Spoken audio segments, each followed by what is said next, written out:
Hello dear learners, welcome to Smart Private Academy.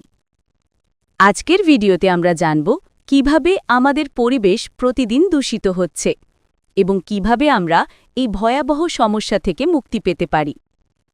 চলো শুরু করি আজকের পাঠ environmental pollution. Unit 2, lesson 2, environmental pollution.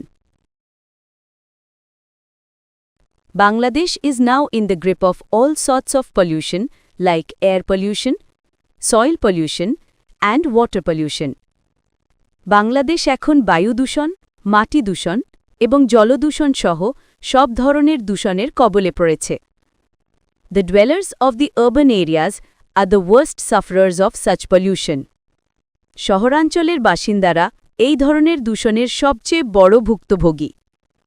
The indiscriminate industrialization process in Bangladesh over the past decades has created significant environmental problems. গত কয়েক দশকে বাংলাদেশের বেপরোয়া শিল্পায়ন প্রক্রিয়া উল্লেখযোগ্য পরিবেশগত সমস্যা সৃষ্টি করেছে।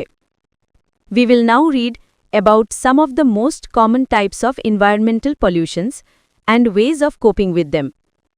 এখন আমরা কিছু সাধারণ ধরনের পরিবেশ দূষণ এবং তা মোকাবেলার উপায় সম্পর্কে পড়ব। এয়ার পলিউশন, বায়ু দূষণ। Air pollution comes from a wide variety of sources. বায়ু দূষণ বিভিন্ন উৎস থেকে সৃষ্টি হয়। In Bangladesh, poisonous exhausts from industrial plants, brick kilns, old or poorly serviced vehicles, and dust from roads and construction sites are some of the major sources of air pollution. বাংলাদেশে শিল্প কারখানা, ইট ভাটা, পুরনো বা ঠিকভাবে রক্ষণাবেক্ষণ না করা যানবাহনের বিষাক্ত ধোঁয়া এবং সড়ক এবং নির্মাণস্থলের ধুলাবালি এগুলি বায়ুদূষণের প্রধান উৎসগুলোর মধ্যে অন্যতম। We can minimize this type of pollution by making less use of motor vehicles and avoiding the use of vehicles older than 20 years. আমরা এই ধরনের দূষণ কমাতে পারি মোটরযানের ব্যবহার কমিয়ে এবং 20 বছরের বেশি পুরনো যানবাহন ব্যবহার না করে। We may also use proper lubricants to lessen the level of emission and pollutants. আমরা সঠিক লুব্রিকেন্ট ব্যবহার করে ধোঁয়া ও দূষণ কমাতে পারি। We can encourage people to use compressed natural gas, CNG, or liquid petroleum gas, LPG, for fueling their cars. আমরা মানুষকে গাড়ির জ্বালানি হিসেবে সিএনজি বা এলপিজি ব্যবহার করতে উৎসাহিত করতে পারি। The government may relocate hazardous industries like brick kilns to areas away from human habitations.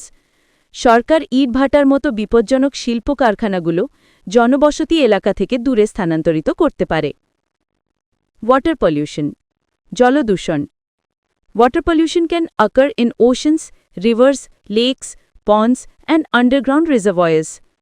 জলদূষণ সমুদ্র, নদী, হ্রদ, পুকুর এবং ভূগর্ভস্থ জলাধারেও ঘটতে পারে। As different water sources flow together, the pollution can spread easily and quickly. বিভিন্ন জলাশয়ের পানি একত্রে প্রবাহিত হওয়ার কারণে দূষণ সহজেই ও দ্রুত ছড়িয়ে পড়ে। Causes of water pollution include জলদূষণের কারণগুলি হল increased sediment from soil erosion, মাটি ক্ষয়ের ফলে মাটির পলি বৃদ্ধি পাওয়া, improper waste disposal and littering, অপচনশীল বর্জ্য ফেলা এবং আবর্জনা ছড়িয়ে রাখা, leakage of soil pollution into water supplies, মাটি দূষণ পানির উৎসে মিশে যাওয়া, organic materials that decay in water supplies, জৈব পদার্থ পানিতে পচে যাওয়া। In fact, polluting the land means polluting the water. আসলে মাটি দূষণ মানে পানি দূষণও ঘটানো। Throwing away a toxic substance on the ground near a water source means it eventually reaches the body of water. জলাশয়ের পাশে বিষাক্ত পদার্থ ফেলা মানে তা শেষ পর্যন্ত সেই পানিতে পৌঁছানো। As a result, the water is polluted. ফলস্বরূপ পানি দূষিত হয়। Industrial wastes must not be disposed in rivers or lakes. শিল্পবর্জ্য কখনো নদী বা হ্রদে ফেলা উচিত নয়। We need to be more careful about disposing household wastes too. আমাদের গৃহস্থালী বর্জ্য ফেলার ক্ষেত্রেও আরও সতর্ক হতে হবে। Use of pesticides means that when it rains, Chemicals used in the lawn or garden wash into the water bodies. কীটনাশক ব্যবহারের ফলে বৃষ্টির সময় বাগান বা মাঠের রাসায়নিক পদার্থ পানির মধ্যে মিশে যায়। Therefore, we must be aware of the dangers of using pesticides as they may pollute our rivers, canals and lakes. তাই আমাদের কীটনাশক ব্যবহারের ক্ষতিকারক দিক সম্পর্কে সচেতন হতে হবে, কারণ এইগুলো আমাদের নদী, খাল ও হ্রদ দূষিত করতে পারে। Soil pollution, মাটি দূষণ। Among the most significant causes of soil pollution is the enormous volume of industrial waste which is being produced every day but not disposed properly. মাটি দূষণের সবচেয়ে বড় কারণগুলোর একটি হল প্রতিদিন উৎপন্ন বিপুল পরিমাণ শিল্পবর্জ্য যা সঠিকভাবে নিষ্পত্তি করা হয় না।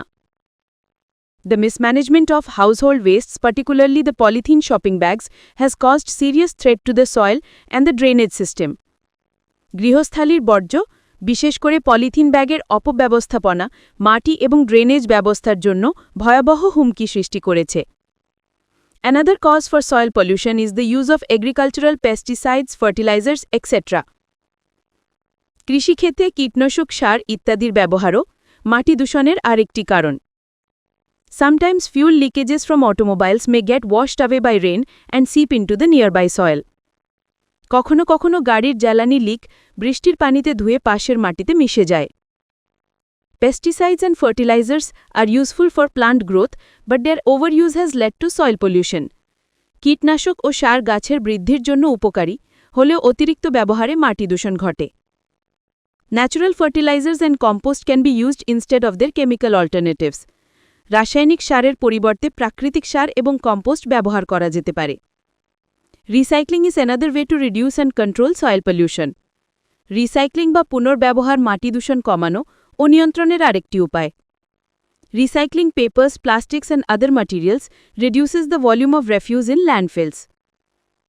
কাগজ, প্লাস্টিক এবং অন্যান্য পদার্থ পুনর্ব্যবহার করলে মাটি ভর্তি স্থানে বর্জ্যের পরিমাণ কমে যায়। Deforestation also causes erosion, pollution and the loss of fertility in the topsoil. বনধ্বংসের ফলে মাটি ক্ষয়, দূষণ এবং উপরি মাটির উর্বরতা হ্রাস পায়। Planting trees and reforestation help prevent soil erosion and pollution. গাছ লাগানো এবং পুনরায় বন সৃষ্টি মাটি ক্ষয় ও মাটি দূষণ রোধে সহায়তা করে।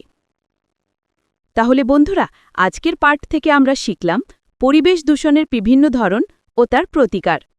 আমরা যদি সবাই সচেতন হই, তাহলে আমাদের বাংলাদেশ আবারও হতে পারে এক সুন্দর দূষণমুক্ত দেশ। এই ভিডিওটি যদি তোমার ভালো লেগে থাকে, তাহলে অবশ্যই লাইক দিও, তোমার বন্ধুদের সঙ্গে শেয়ার করো এবং নতুন নতুন শিক্ষামূলক ভিডিওর জন্য স্মার্ট প্রাইভেট একাডেমি চ্যানেলটি সাবস্ক্রাইব করতে ভুলো না।